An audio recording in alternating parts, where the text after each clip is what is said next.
it works. It does work.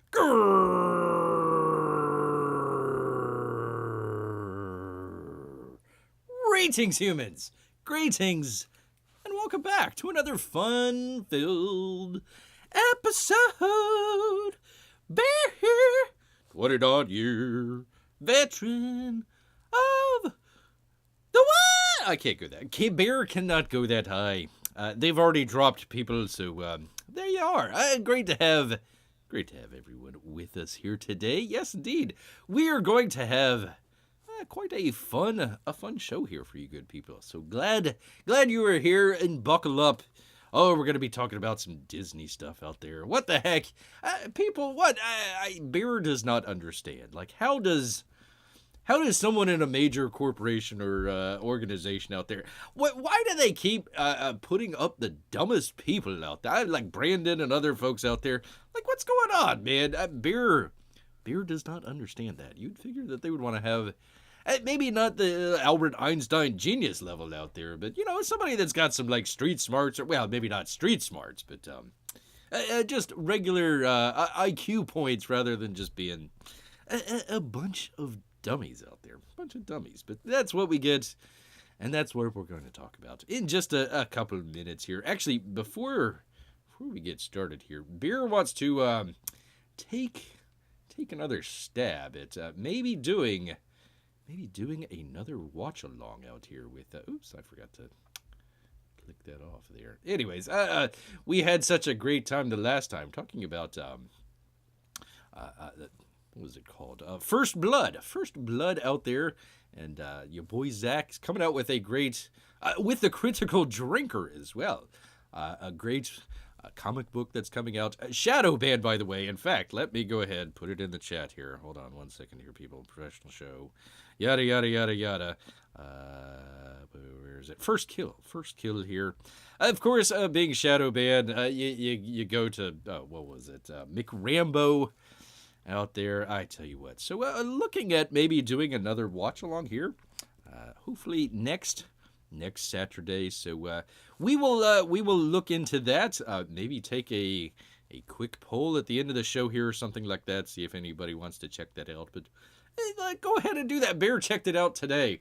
Man, oh man. The other Bear's Archive channel over the past 30 days has had over 1,000 views on this channel over there, and this little dinky channel over here, a couple hundred views. That's fine. That's actually pretty good for a comparison of time out there for the channel. But man, oh man, the other channel is being completely overtaken. So let's go ahead, go where the people are. Maybe do another Rambo watch along. Let's put that in the chat here.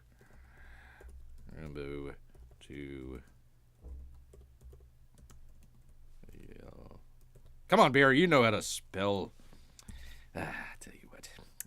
They tried to teach him cursive in school, and man, oh man, you try and see a bear write in cursive. It's just horrible out there. But anyways, maybe possibly a Rambo 2 watch along on the next, not the next one, next week, next Saturday out there.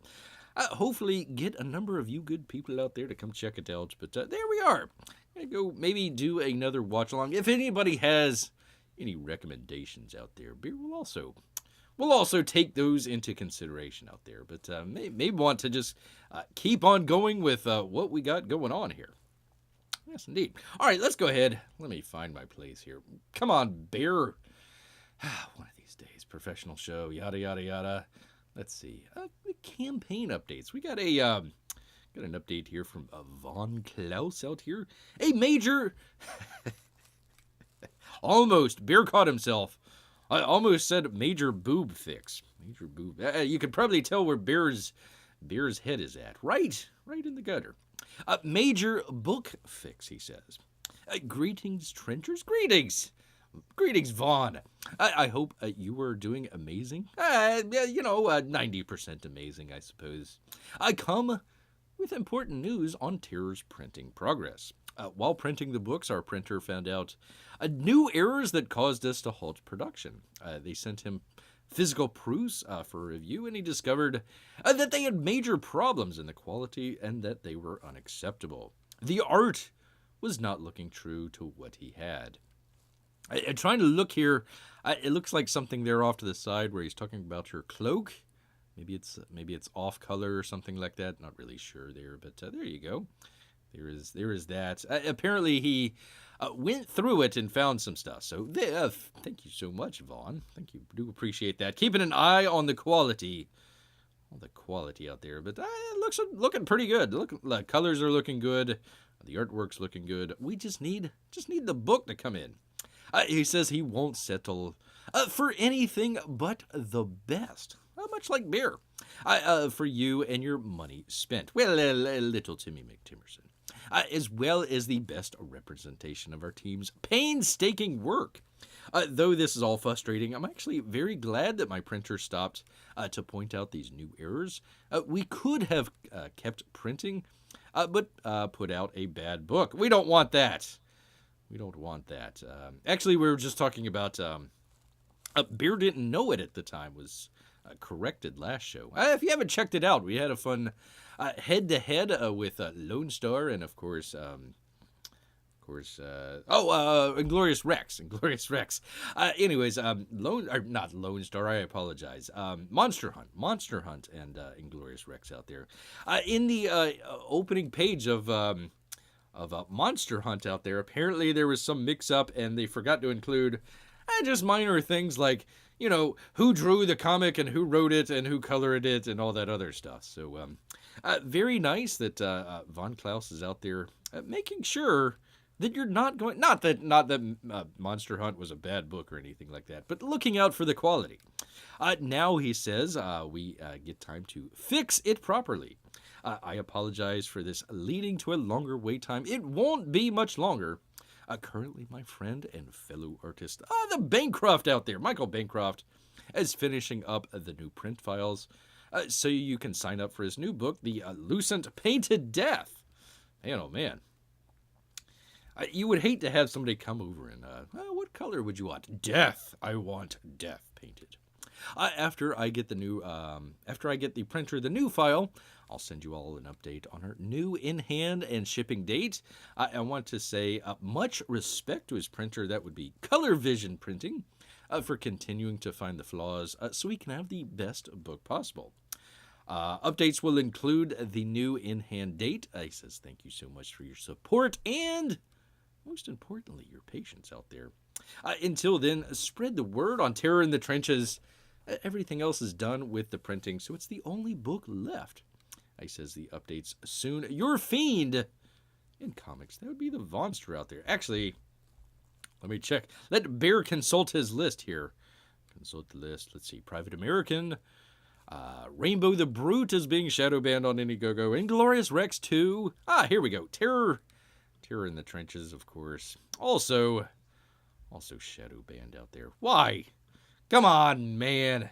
What the hell's going on out here with Indiegogo? There you go. There is the link right down there in the chat. Of course, we've also got it in the description, so you can kind of scroll down on that and find all sorts of. What else do we have? I added.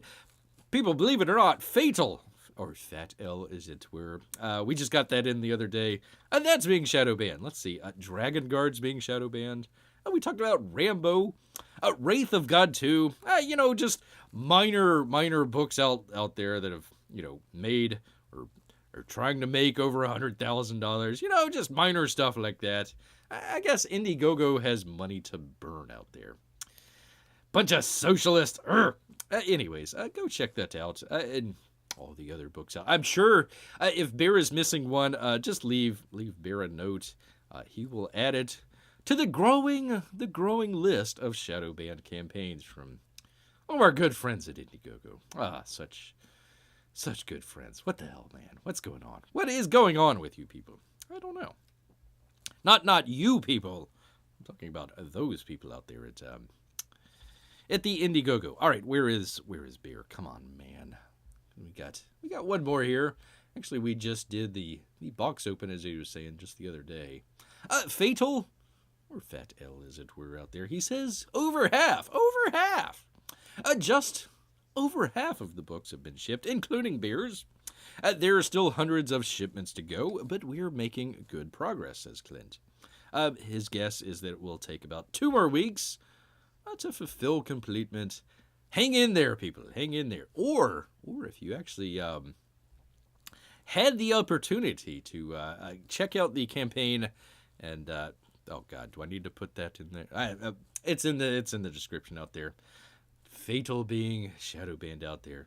If you had in the campaign, you had an option to be able to get your book first. I thought that was pretty cool. Of course, FATL, it took a little while to get here. All that stuff that happened there. But yeah, there you go. So some people actually have already gotten their books. So very cool. Do appreciate that, Clint. Very good. Looked to be a very good book. Bear's going to maybe check it out tomorrow night. Go ahead and read it. I forget how many pages it is. Quite a thick book. So Bear wants to just be able to sit down and enjoy it. Enjoy it himself out there. So there you go. There is the Clint Stoker out there with a update on his great book out there. That's neat. All right, let me get rid of that. In the thing with the thing, check out the chat out here. Bear has stunned. He has stunned the chat with his brilliance out there. So there we are. There we are. Let's go ahead. For crying out loud. Let's go ahead and get right on into it, people, because we've got some. Oh man. Disney, I don't know. They're just trying to set fire, much like Indiegogo, just set fire to a bunch of money out there. Why? I don't know. But that's their plan. That's their plan out there. We've got a couple of news stories out here. Bear was checking out some of the screen captures that who is this? Bounding Into Comics had, and I'm like, oh, that is Boba Fett. Where are they gonna save the money? Because it already looks like 1990s like computer graphics out there. I'm like, that looks very not Star Warsy, not Star Warsy out there, not at all. Anywho, let's go ahead, get right on into it. Our folks out here at Bounding Into Comics. Let's see, who is this? John F. Trent. Not a great John F. Trent out there. Kevin Feige reveals Marvel will cut back on Disney Plus shows after no Marvel series cracked the top 15 streaming shows of 2022. Well, there's always 2023. I mean, it's not like you spent billions and billions and billions of dollars on Disney Plus only for it to lose money. Lose lots of money. There's the brain trust right there. Bunch of geniuses. Who the hell wears a baseball cap to a red carpet premiere? Of course, who wears the grandpa smoking jacket to a red carpet premiere? I don't know. Apparently these people. Studio boss, Marvel studio boss, Kevin Feige announced the company will be cutting back on Disney Plus. That's terrible. Shows following a disastrous 2022 that saw none of the shows cracking the top 15 streaming shows out there. So let's go ahead. Let's actually check that out. We've got it from, let me find it here. Come on, Bear, professional show, yada, yada, yada. Where are we? Here we are. Whoops, gosh darn it. Professional show. There we are. We've got, I'm sorry, people. Let me get rid of you here. Yoink. We'll be back. This is from Nielsen. There's a little bit of an issue with Nielsen. Some people are complaining about Nielsen, saying, either they're using old methods that aren't really up to date with the streaming, or, some of the people are complaining, it's pay to play. You pay Nielsen a bunch of money and they'll say, oh yeah, your show's doing really well. And if you can't afford it, your show's doing bad or something like that. Bear doesn't know, couldn't tell you which one is the truth or not out there. So just take this with a minor, not a Overlord DVD type grain of salt, just a minor grain of salt out there, just from the Nielsen company out here. Let's see, the top 15 streaming programs. I believe they are using the value of minutes viewed, and that would be in the billions over there on the right-hand side. So you got, Stranger Things, NCIS. They left They were watching Jeopardy and just left the streaming service on, and it just went over to NCIS out there. NCIS, Coco Melon, Ozark, Encanto. Grey's Anatomy, Criminal Minds, Bluey. That would be a Disney Plus. Let's see, Encanto, Disney Plus. Everything else, Netflix. So Gilmore Girls, really? Seinfeld, Supernatural, Wednesday, Heartland, Cobra Kai.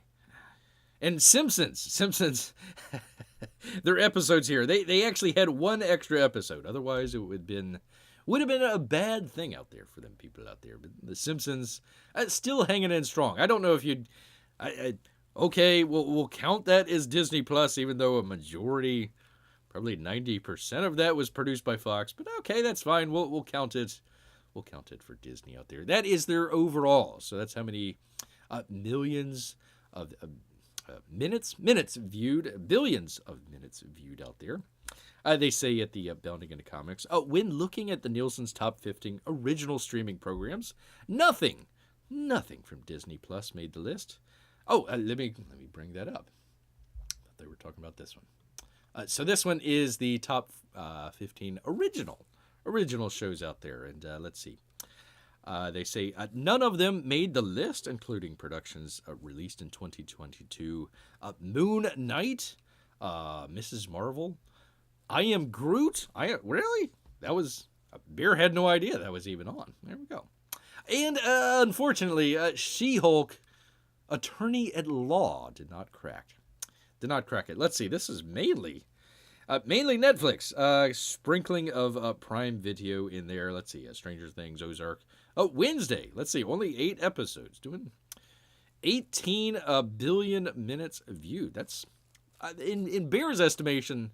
That's quite a bit. That's quite a number of either rewatches or original ones out there. Let's see. Like compared to Cobra Kai, which has 50. Let's see. Ozark, 44. Stranger Things.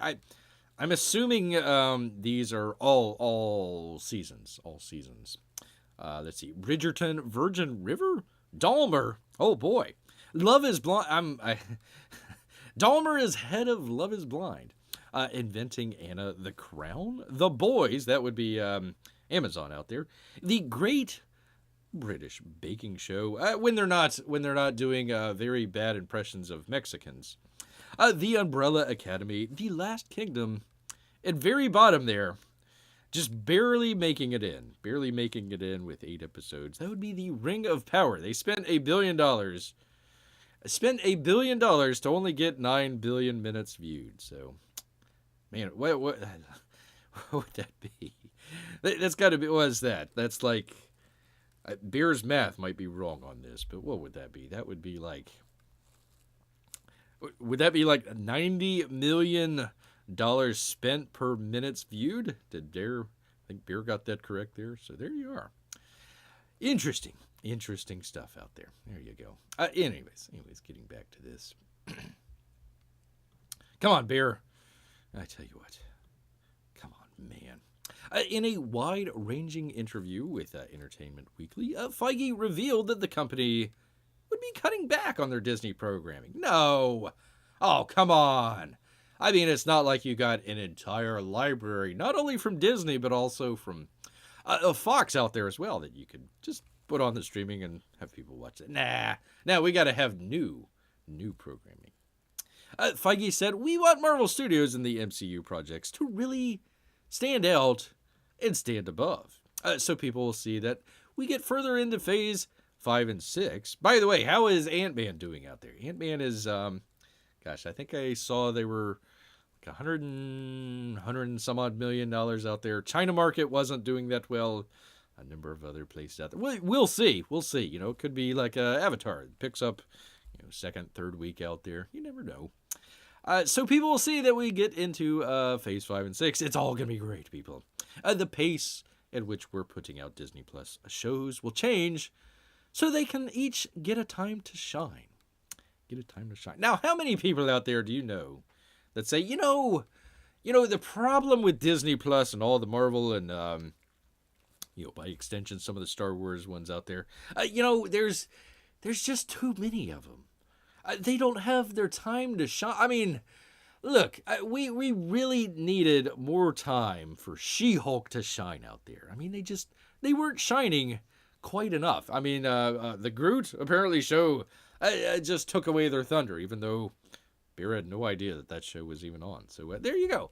I'm wondering if that might be a slight of hand out there from Mr. Feige out there, who wears a baseball cap to the red card. What the hell is going on, man? Let's find. Let me do the thing with the thing. There we go. What the hell's going on here, man? Come on, man. Anyway, so there they are on the red carpet. Later in the interview, he would reveal, I think when we were doing about 8 projects a year, and again, I said this is going to shift a little bit. They are all have to be different. No, they have to be different? What? No way. You mean, like, you have to use each individual superpower, and highlight their differences? No, I thought we were a diverse company, Disney. Come on. They all have to stand apart and stand alone and be different from one another. You don't say. No kidding. Really? Genius level stuff here. On top of this, Feige indicates that their television shows will be more episodic than serialized going forward. He relayed, we want to do shows that can only be shows. I want to continue. Let me read that again for you. This genius level stuff here. We want to do shows that can only be shows. Yeah. I want to continue making them even more episodic, which may seem counterintuitive. But do I think there is some fun about leaning back and watching an episode that can be relatively self-contained? Yeah, that was most of television history out there. But Feige has cracked the code out here. Feige has cracked the code. Lost was an incredible, influential show because it was this serialized story, which was not seen in television much. Now, it's been how long? 20 years? Since then, almost everything has become like that. Wow, that's some genius level stuff right there. He goes on, so now, and I think you're seeing this not just with our shows, but with many other shows, you're starting to see the fun. Oh, the fun of a self-contained episodic story week to week. We're going to experiment with that in some of our upcoming things, he said. Some of our upcoming things. So they're going to experiment with making television shows like they were made 20 years ago. It might take some time. It might take them some time to figure all that out. Feige went on to say, yes, I mean, cliffhangers are great. And I like watching a show where you could go to bed, but you see the cliffhanger and you just have to watch the next episode. You certainly want to keep people engaged, he says.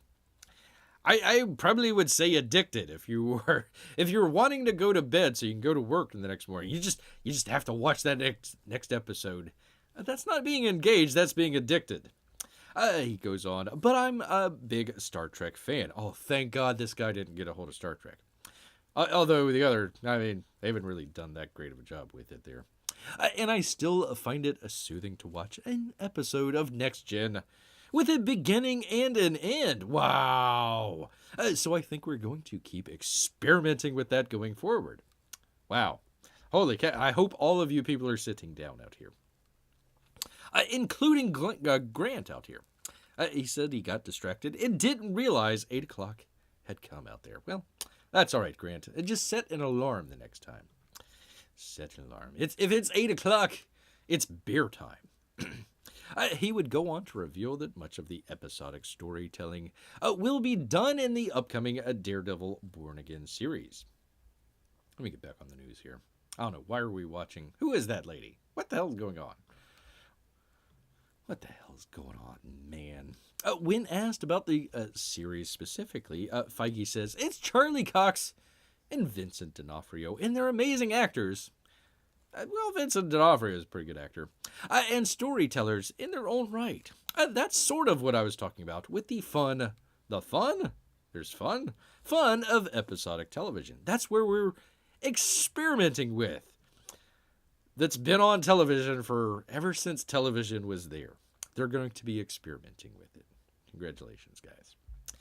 Feige's comments about cutting back at Marvel also come after the Walt Disney Company, Marvel Studios' parent company, announced they will be taking significant cost-cutting measures to the tune of $3 billion or so, no biggie, in non-sports related content, and even laying off around 7,000 employees. Not the guy in the baseball cap here. No, we can't get rid of him. He's got experiments to run on episodic television. It's amazing, people. You will never guess what happens. Disney's CFO, Christine McCarthy. She is the lady that they are assuming that's going to be taking over Bob Iger out there. Bob Iger only supposedly people came back for 2 years. So the rumor mill had already started by the time he even just, was first day on the job there. Who was going to be taking over? It sounds like this lady right here. I don't have her picture right up front here, but if you went into the dictionary and looked up Karen, that would be this lady. Imagine if Kathleen Kennedy out there, instead of just mucking up Star Wars, decided to run all of Disney. And that's kind of where this lady comes in.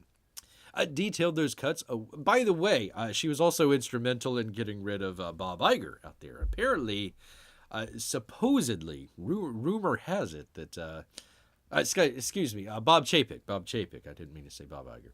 I got rid of Bob Chapek. Too many Bobs out here. Too many Bobs. I got rid of him because he was basically cooking the books, supposedly, with Disney Plus out there. They probably have even worse numbers than we can imagine out here. Let's see. Anyways, she detailed those cuts would primarily come from the company's marketing. She noted it would be 50% marketing, 30% labor, and 20% technology, whatever that means. I'm not really sure what the technology thing, other than maybe, servers or something like that as far as the Disney Plus side. Interesting with 50% marketing. A lot of people don't realize that advertising, it's basically made to, promote your product, but also to keep it kind of fore of mind there. Make sure that you know right away, oh, okay, Coke or, Disney or something like that. It's basically kind of self-reinforcing a little bit there. So a lot of it, you're basically...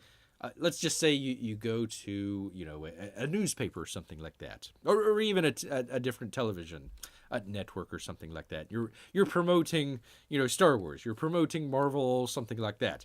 Hey, if you're putting in a whole bunch of money into marketing for this other company, either print or television or something like that, internet, what are the chances that they're going to come back and bite the hand that feeds them? Are they going to come back and say, Ant-Man out there, it's a terrible film? Or are they going to say, well, Ant-Man, it could have been better, but it's really good, possibly, for the kids, yada, yada, yada, kind of just softballing it there. So if they're cutting their marketing, they're also cutting the salaries to some of the people that they're paying off out there. So maybe they're too expensive, I don't know, but that's kind of interesting out there.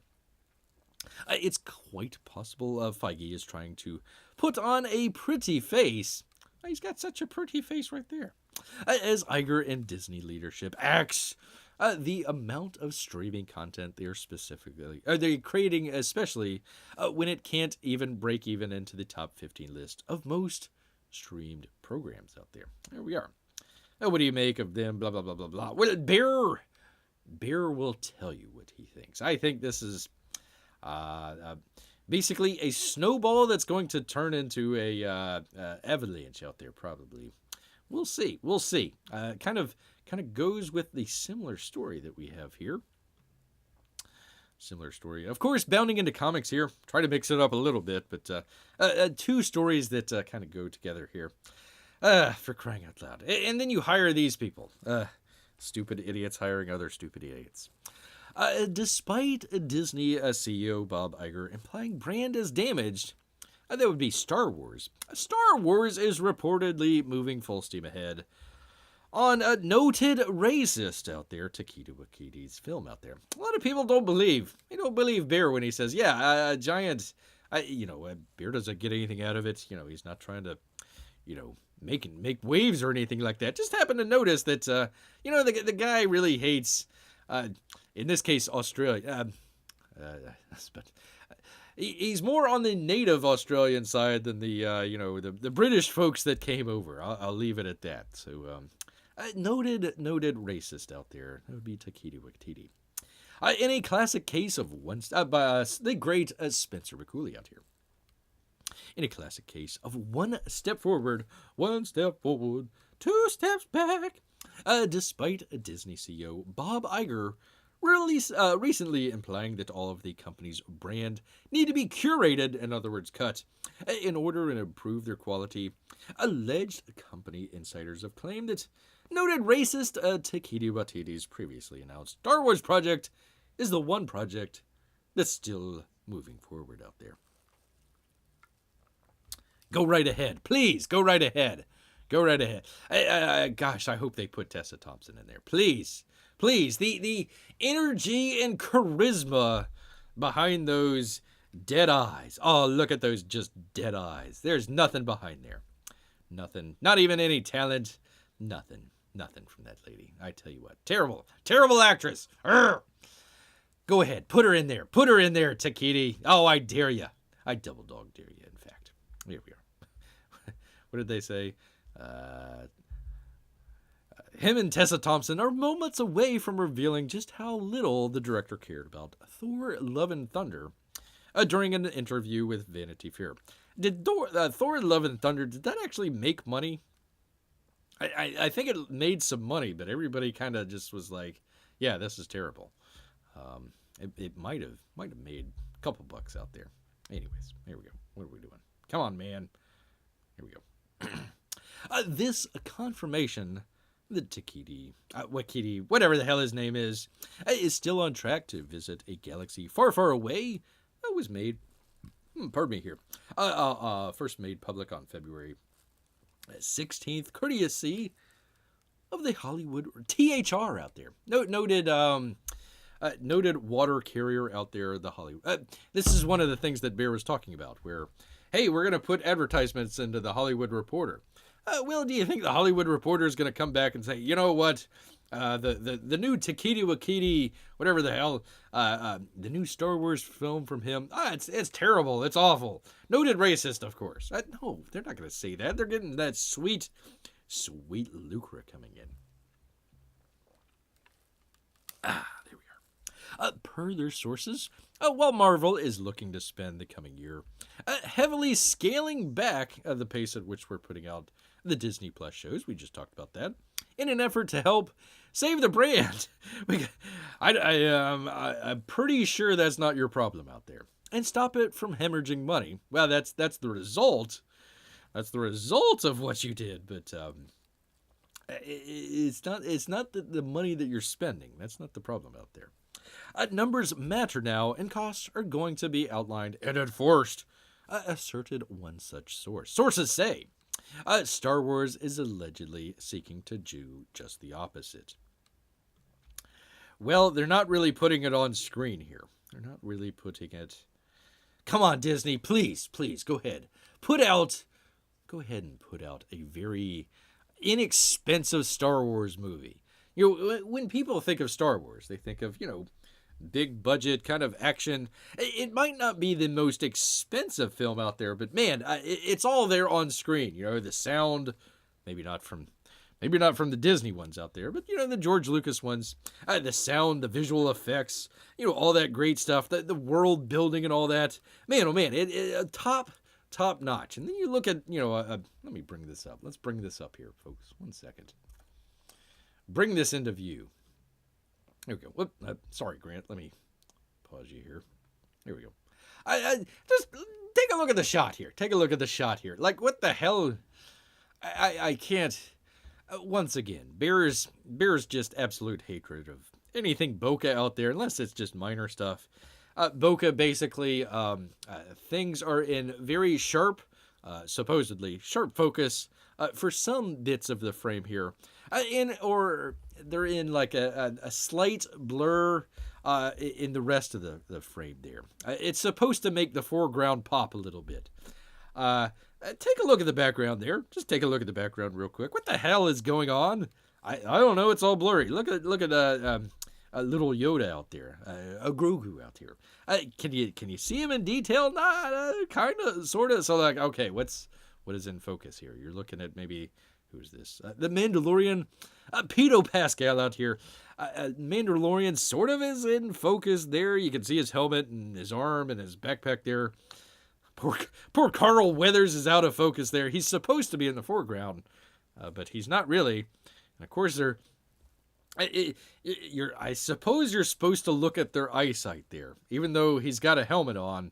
It's very dimly, it's very narrow there. So I suppose you look at his sight line there. They're looking into each other's eyes, even though Carl Weathers can't see anything. Bear would have focused on the handshake a little bit more, because they're like, all right on, brother, right on.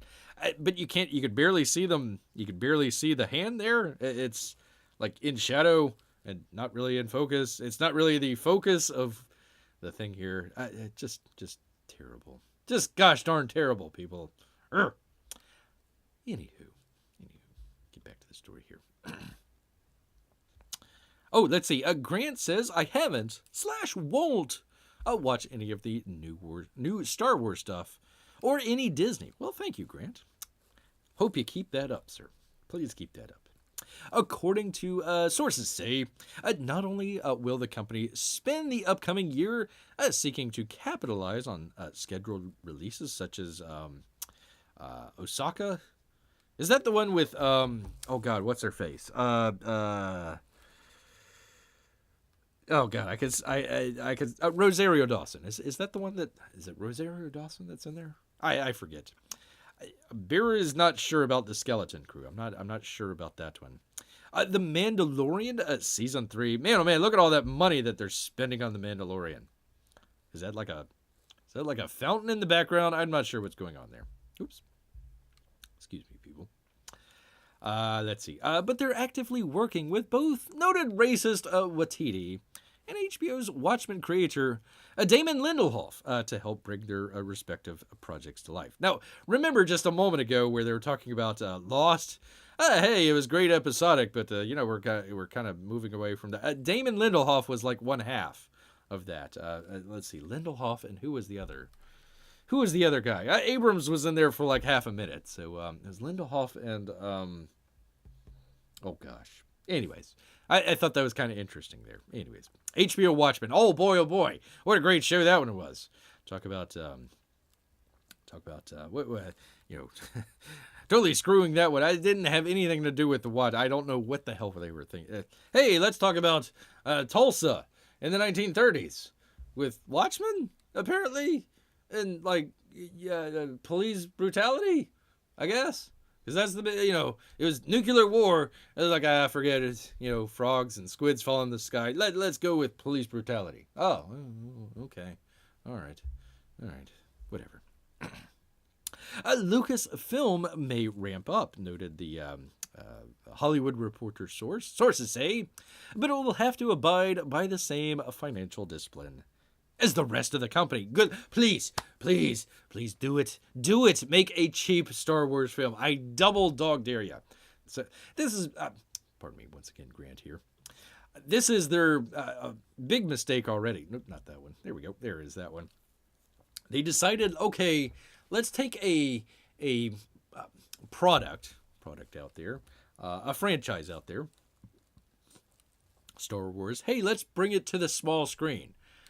But they didn't bring the same budget, so it didn't look that good. So once again, bokeh.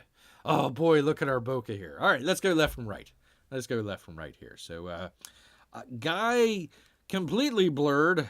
He's got his lightsaber there. It's purple. I think we can tell that.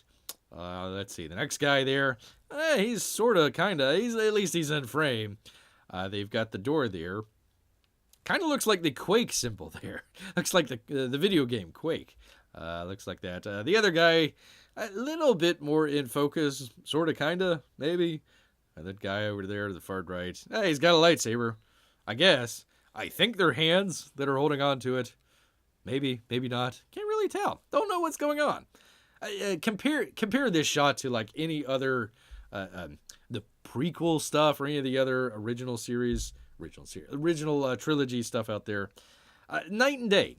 You can see where the money goes because it's right there up on screen. Where the hell is and they're spending good money on The Mandalorian. Okay, so we're going to have to, let's see, what is it? But they will have to abide by the same financial discipline as the rest of the company. So they're going to have to cut money out of it. I mean, they said 50%. What was it? 50%. Where was it? It was on the other one there. 50% advertising, other ones as well there. So I don't know. Hey, let's save a bunch of money. Or like right here where they got the guy where he's like, yeah, let's fight it out. And it's like, this looks like it came from like the 1990s. This doesn't even look like it's, okay, 2000. We'll call it, it's good for the 2000. Where is the light source coming from? Where's the light? Okay, maybe it's the guy's shield there, but why do you see it on his legs like he's lit from below? Why isn't the other guy lit from below? Whatever reasons. We didn't have enough money to put the lights up, so we only put up half of them. It's all right. As noted above, this confirmation that the Thor Love and Thunder director's Star Wars outing is still in active development, just days after Iger tacitly admitted that all of the House of Mouse brand were suffering from both oversaturation and a staggering lack of quality, like you can see on screen right here. Huge lack of quality. We will have to be better at curating the Disney and the Pixar and the Marvel and the Star Wars of it all. What kind of terrible sentence is that? And of course, a reduced cost on everything that we make, because while we're extremely proud of what was on screen, you are, look at the screen right now, you're proud of that? It's gotten to the point where it's extraordinarily expensive, and we all want the quality. They want the quality out there, people. Man, oh man, if this is quality, then I'm not sure where they're going with that. And of course, reduce cost on everything we make. Well, I'm sure Bob Iger is going to go right. He's going to say, hey, my golden parachute here when I leave in a year and a half, I want that reduced. We've got people that we're laying off. We don't need to make it look bad while all of our people here are making a whole lot of money while we're cutting other people out there.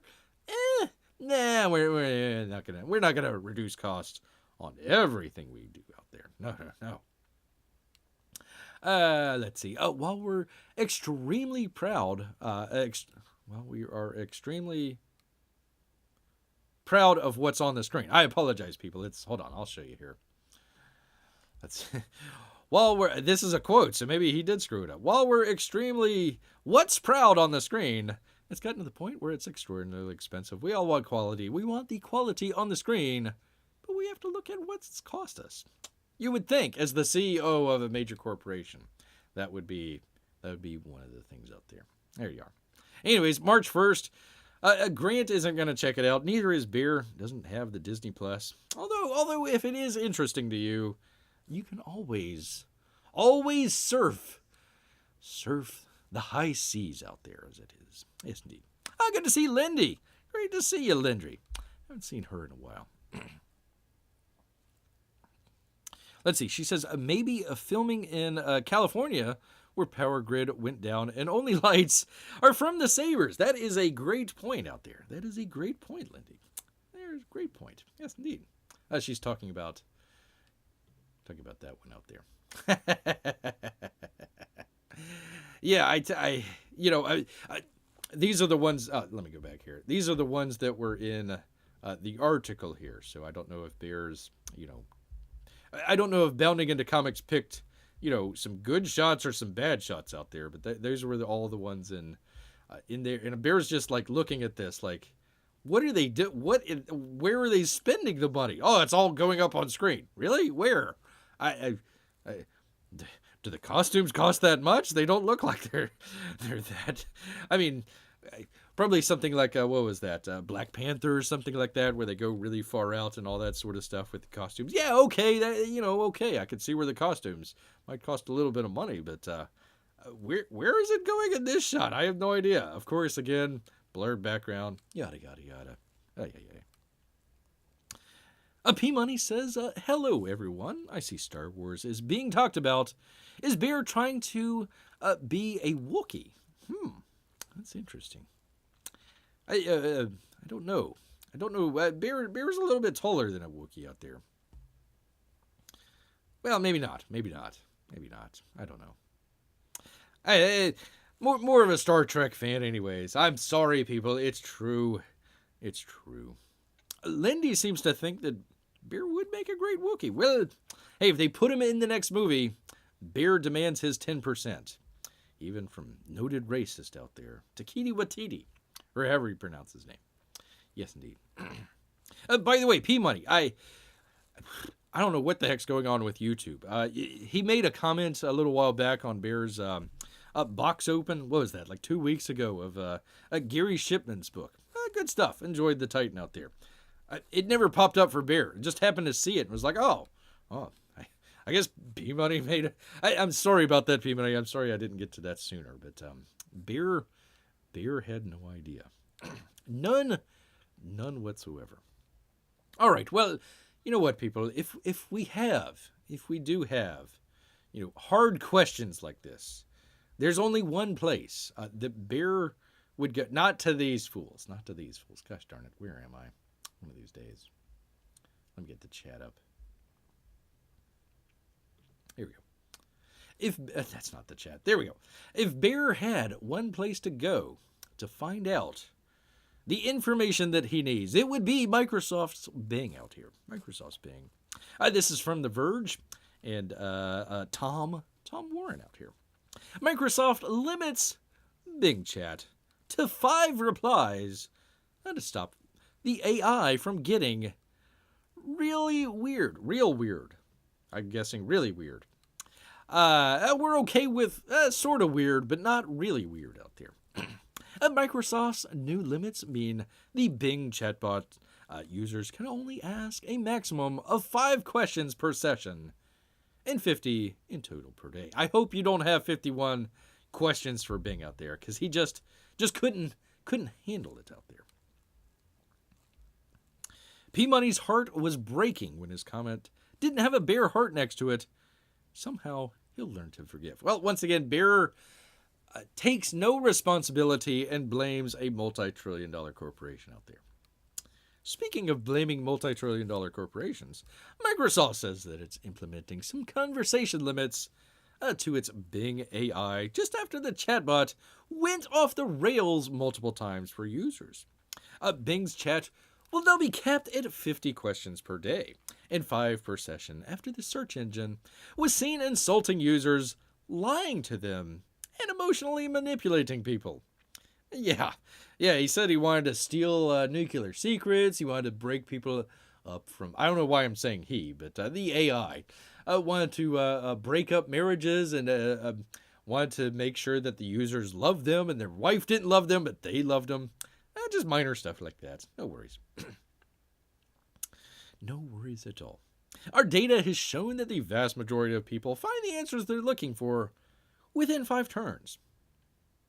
And that only around 1% of the chat conversation have 50 plus messages, says the Bing team in a blog post.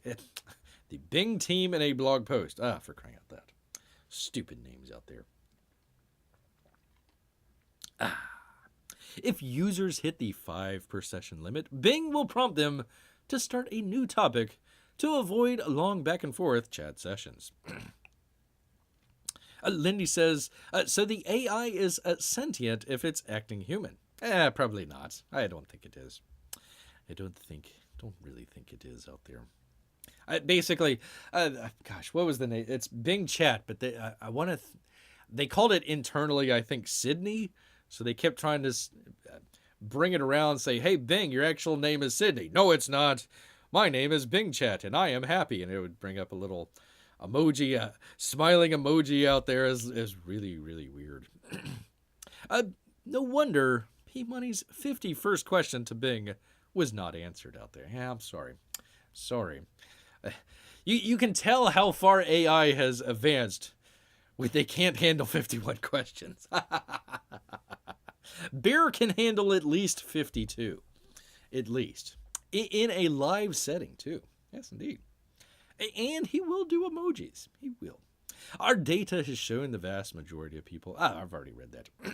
Microsoft warned earlier this week that those longer chat sessions with 15 or more questions could make Bing become repetitive or be prompt-provoked to giving responses. Pardon me here. That are not necessarily helpful or in line with our designed tone. Our designed tone. I know when Bear goes on Bing and, looks up, okay, where's the best place to find salmon? He's looking for the tone of the response out there. It's like, I found the right spot, but man, oh man, the tone that it gave me a very dismissive tone out there. I don't think I'm going to be using Bing out there. There we go. There's always Yandex. Always Yandex out there. Wiping a conversation just after 5 questions means, quote, the model won't get confused, says Microsoft. Yeah, let's give AI, control over, weapons and all that sort of stuff. And, when country A asks 5 or more questions, the model gets confused and breaks down and just nukes us all. Nukes us all. That's, it wasn't the scary thing in the Terminator. They just asked him 6 questions. It's like, blah, blah, blah, nuclear war. There we go. Of course, you probably couldn't ask Arnold Schwarzenegger more than 5 questions, and he would become unhinged. Reports of Bing's unhinged conversation emerged earlier this week following the New York Times publishing of an entire 2-hour-plus back and forth with Bing, where the chatbot said it loved the author and told him to, leave his wife, and somehow they weren't able to sleep that night. That's because he's a New York Times reporter, and they're a little soft. They're a little soft out there. Many smart people have failed the AI mirror test this week. Poor people. Microsoft is were they journalists? Were they journalists? I mean, they probably couldn't pass like an ACT test or something. Microsoft is still working to improve Bing's tone. Leave your lover for me, the AI, beep boo, beep boo. But it's not immediately clear how long these limits will last. A quote, as we continue to get feedback, we will explore expanding the caps on chat sessions. Says Microsoft, so this appears to be a limited cap for now. They'll get it up to 51 questions soon enough. Bing's chat functions continues to see improvements on a daily basis. Yes, indeed. With technical issues being addressed and larger weekly drops to fixes to improve searches and answers. Microsoft said earlier this week that it didn't fully envision people using its chat interface for social entertainment or as a tool for, quote, general discovery of the world. Yeah, how dare you use our search engine for general discovery of the world? How dare you people?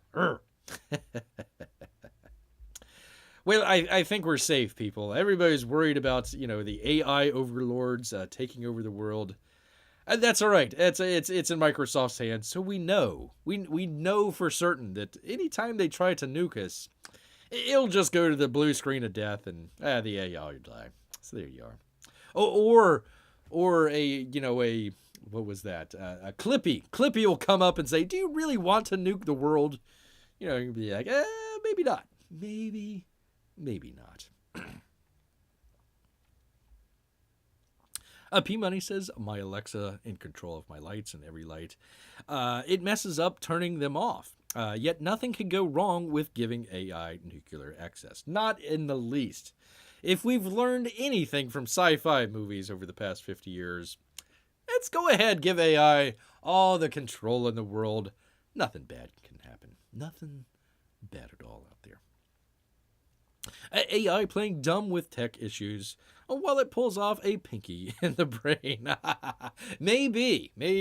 You might be right out there, Lindy. You could be, it could be all hidden, but, they bring up, here's the dummy bot. Everybody thinks that they're safe because Microsoft's running it, but really behind the screen, oh my goodness. AI to kill us all. To kill us all. Yes, indeed. Speaking of everybody dying out there, let's test the AI of Google out here. Let's test the AI of Google and see if we can actually say this out here. This is from Regime Approved. Nina Jankowicz. Where is Nina? Hold on. We haven't seen Nina in quite a while. Where is Nina at? Hold on. Where is she? Come on, man. Where did Nina go? There we go. There's our good friend Nina out there. Great to see Nina. Yes, indeed. NBC News. NBC News says, not bear. NBC News says, immunity acquired from the Wu flu infection is as protective as a vaccine against severe illness and death. What? Well, no way. I mean, if you said that last year, man, oh man, your channel would be shadow banned, all sorts of funky stuff. So let's see what happens to Bear's channel now. The immunity generated from an infection was found to be, quote, at least as high, if not higher, than that provided by 2 doses of an mRNA, quote unquote, vaccine. This is by an actual doctor out here. That would be Ash K. Sayal.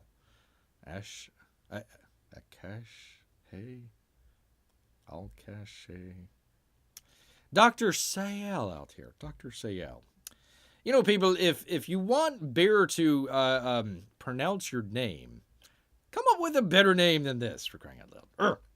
Immunity acquired from a Wu flu infection provides strong, lasting protection against the most severe outcomes of the illness, according to a research published Thursday by those complete nuts at the Lancet. Disinformation, I say.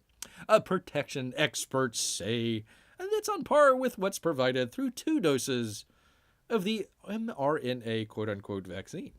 Infection-acquired immunity. Gosh, I wonder where Bear's heard that one before.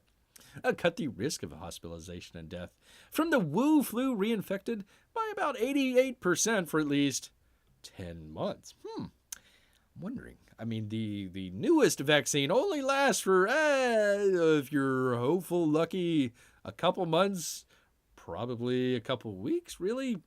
This is really good news in the sense that protection against severe disease and death after infection is really quite sustained at 10 months, says the senior study author. Finally, a doctor I can pronounce. Dr. Christopher Murray, the director of the Institute for Health Metrics and Evaluation at the University of Washington. All nuts, disinformation. Bear does not approve. The findings may be a small silver lining to the explosive Omicron outbreak of last winter. With so many people infected, many most likely still benefit from the protection against severe disease. No, what? You don't say. And many people might say that the Omicron was actually less deadly than the original one. I don't know. Bear's not saying that. Not at all. Not at all.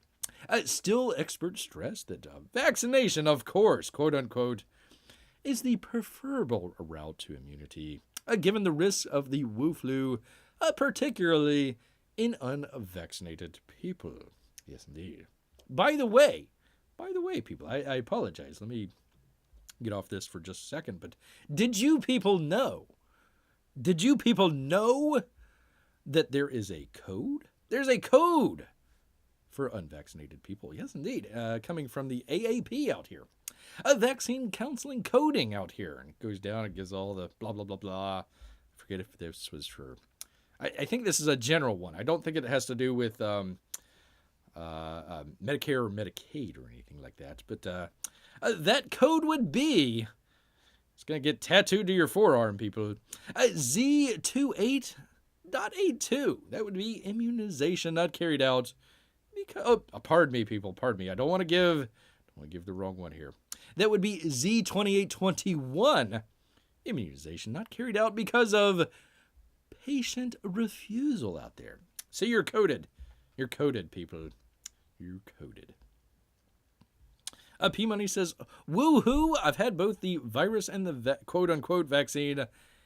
He must be super immune. What one might assume that.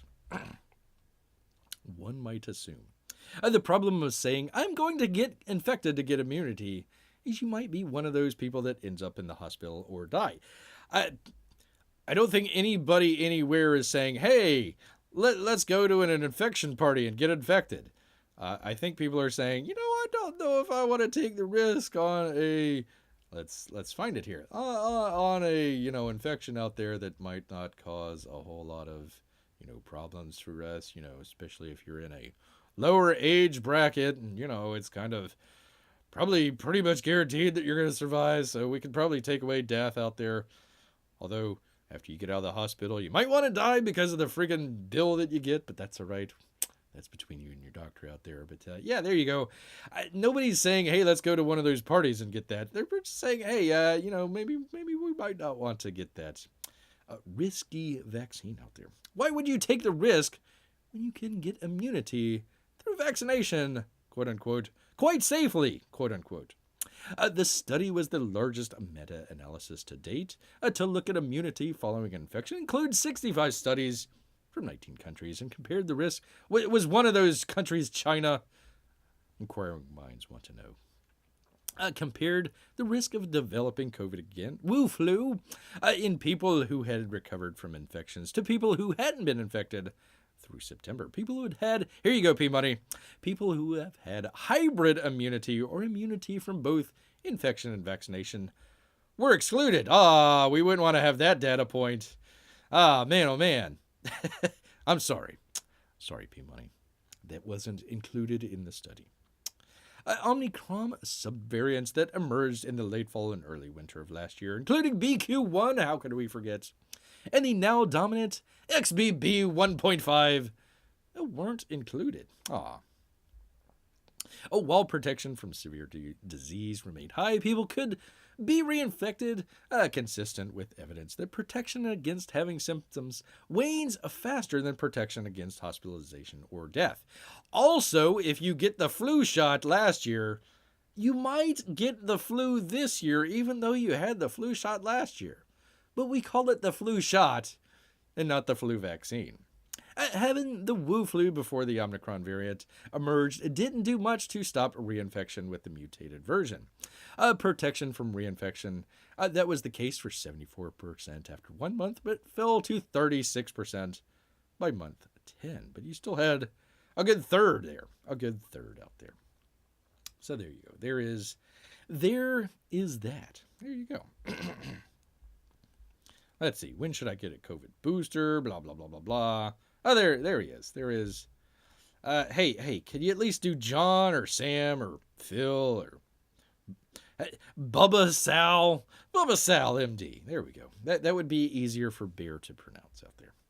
Easier for Bear. Why it does this half a screen, I don't know. Come on, NBC. Anyways, that is all NBC. That Bear is not a doctor. Bear is not a doctor. Please go to your doctor. Even if it's somebody that you can't pronounce, go to them. Don't listen to Bear for medical advice, even though he's not calling shots vaccines out there. But that's just his thing. Let's see. Darn Tuesday,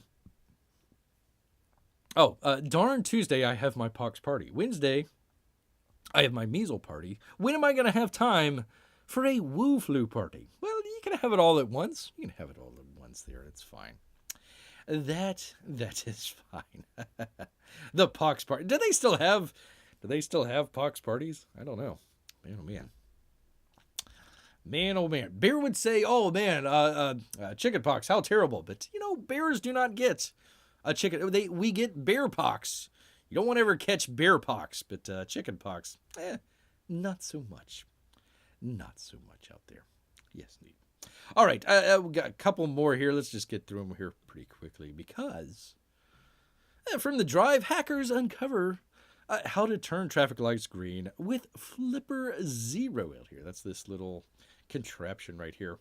There's innocent tinkering, and then there's illegal Guess which category this fits into. Innocent tinkering. Innocent tinkering. That's it. That's all. Nothing more, nothing less. There you go. I think, if Beer remembers correctly, they were trying. They had a question on the other night's D&Q. You know, how does Batman get across, Gotham City with traffic and whatnot? So there you go. We found out. We found out how Batman can do it, and so can you. All you gotta do is get one of these things. A little light. It's got some LEDs on there. There you go. Let's see. For only $170. Let's see. The hacking gadget, quote unquote, with a sub-gigahertz radio and some accessory pins. Officially, it's Menace's best friend, says Rob Strumpf. Yeah, whatever.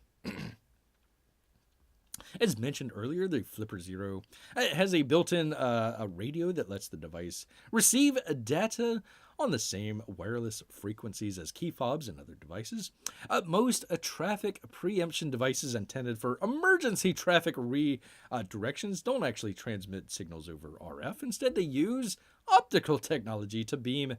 That would be infrared light from vehicles to static receivers mounted on traffic light poles. So if you're ever in traffic, you see the fire truck go by, and all of a sudden the light turns red and lets the fire truck go through. That's how they do it. Well, why should it just be limited to fire trucks? Dang it!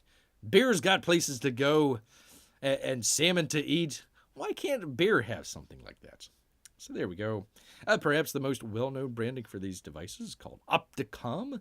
Essentially, the tech works by detecting a specific pattern of infrared light emitted by the mobile infrared transmitter, installed in a police car, fire truck, or ambulance when the MIRT is switched on. When the receiver detects light, the traffic system then initiates a signal change as the emergency vehicle approaches the intersection, safely redirecting the traffic flow so that emergency vehicles can pass through the intersection as if it were regular traffic and potentially avoid a collision. Yes, indeed. So why keep that with just the police cars? Why not give it to everybody there? So you got a nice little battery and a switch and a light and a flipper, and away you go. You just run straight through. I was gonna say a red light, but no, it would actually be a green light. You'd be like, get the hell out of the way, people.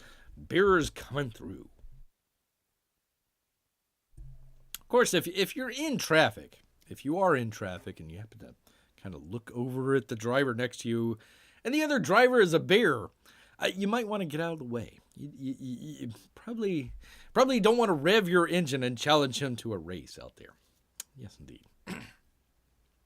Yes, indeed. And finally, this is going to disappoint probably everyone out here. Probably disappointing everybody out here. Hopefully we can get past it. For the Intercept out here, Alice Speary, a progressive group roiled by allegations. Diversity leader misrepresented her ethnic background. No. Oh man, that's got to be the first time that ever happened. The controversy at the American Friends Service Committee, that'd be the Quakers, puts a spotlight on the diversity and equity industry's shortcomings. Members of the American Friends Service Committee, a prominent Quaker organization known for its progressive values and social justice. Shouldn't your things, shouldn't your current day, problems, shouldn't they follow like the Quaker things? So shouldn't it be like, we don't have many men churning butter. We need to get more men churning butter. We need to get more women raising barns out there. So I don't know.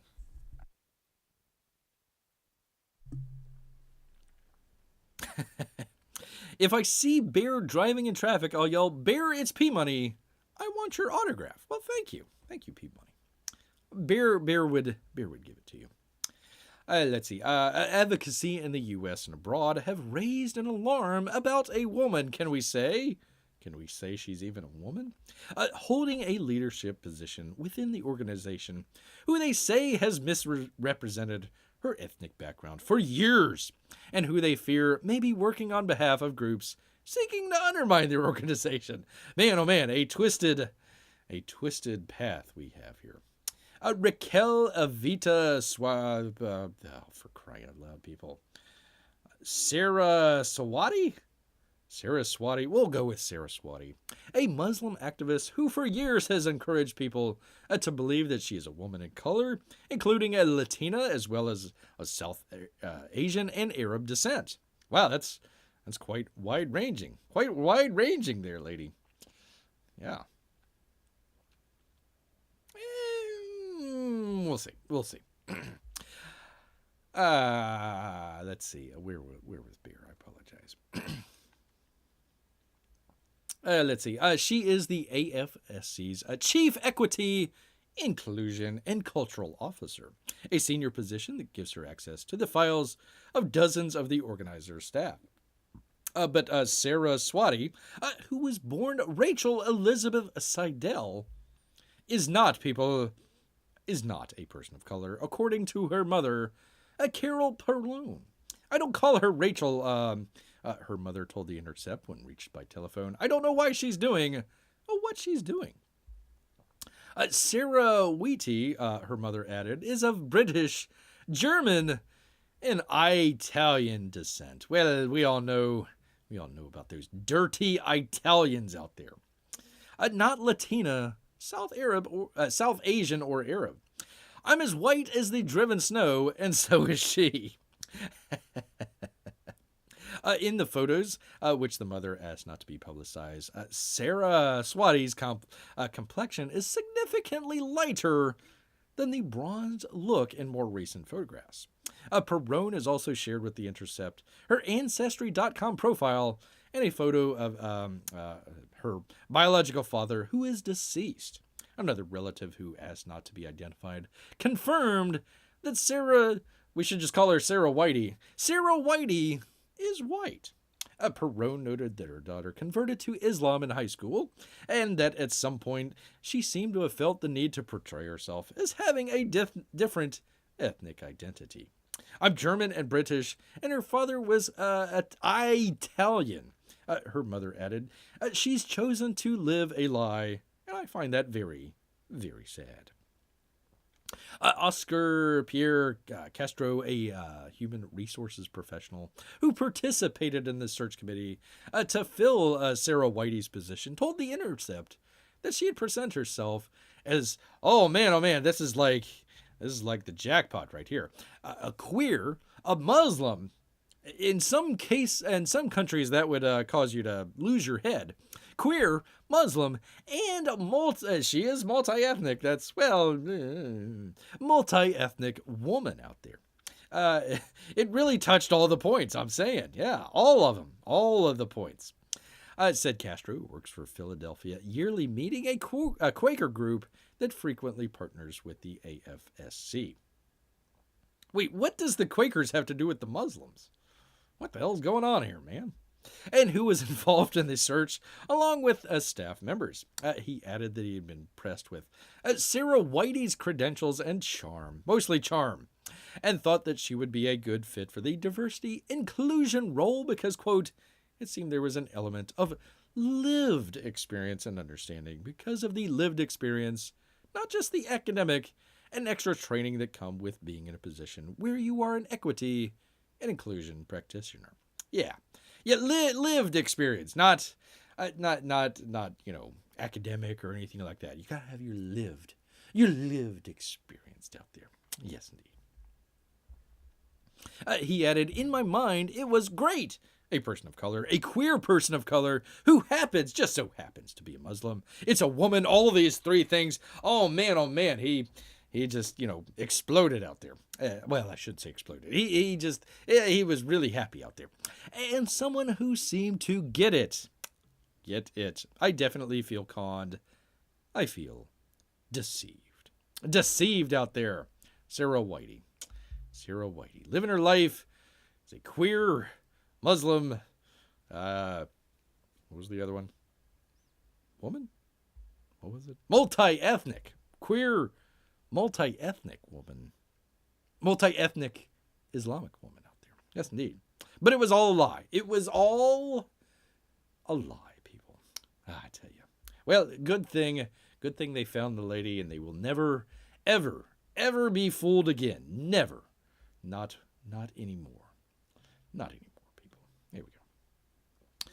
There we are. It is the content, stupid out there. It's not the money. It's not how much you're spending on all this sort of stuff. It's what you're making, people. It's what, like, okay, are we making something good or are we making something bad? They could slash the budget on Star Wars. Please, go right ahead. But as long as they make a good film, it's going to make money. But, if you make a bunch of crap and then put it out there and then say, hey, you're a bunch of racists and bigots if you don't watch the show that you really don't want to watch, how dare you? Then, people might not watch. They might not go to your streaming service. They might find it, in a bay out there along the seas out there. They might find it that way and say, hey, kiss off out here. Kiss off Disney out there. I'm sure Grant agrees with Beer. Yes, indeed. All right, let me see. P money, blah, blah, blah, blah. Oh, did I miss one? Oh, I missed one. Let's see. Star Trek keeps saying that the holodeck safety protocols are perfect, except on every single episode where safety protocols go on the fritz. That's true. That's true. What was it? Moriarty? They had Picard and Data in there, and Moriarty became like super sentient. And they're like, well, we can't kill him, so we'll just keep him in this program running the entire time. So luckily he didn't kill anybody that we know of. That we know of out there. Yes, indeed. All right, people. Well, you know what? That's pretty much doing it here for Bear. A nice little stack of stories out there, plus a couple of campaign updates. By the way, let me just run through it real quickly. If you go back up to the top there in the chat, we're going to be doing next week a Rambo 2, not one, but 2, Rambo 2 watch-along out there. A number of people have enjoyed, holy cow, have they enjoyed Beer's first watch-along. So we're going to try number 2. So hopefully a number of you people out there have the Rambo film. If not, it's really cheap. HBO Max, I believe, has the you can stream it there, or you can just get it from your normal whatever Google Play, Apple Store, whatever. Go check it out there, or you can just say, hey, I'm just gonna listen in to Bear and see what he has to say about the film. And then maybe I might check it out. So there we are. We're going to be doing that. So check that out next Saturday. If anybody has any other recommendations, Beer will check that out. But there we are. Grant says later, folks. Well, let's go ahead. Let's go through it here. Good to have Grant out here. Great to see Lindy out here. Great to see Lindy. P-Money, of course, as always. To check him out. Even when he's leaving comments that Beer doesn't see until 2 weeks later. We do. Beer does appreciate that. Yes, indeed. Well, you know what, people? you could spend your Saturday doing just about anything, but you're right here with Beer, so he does appreciate it. Appreciates it very much. But you know what? All this talk has made Beer hungry, so he's going to head back into the woods. So until next time, people, grrr.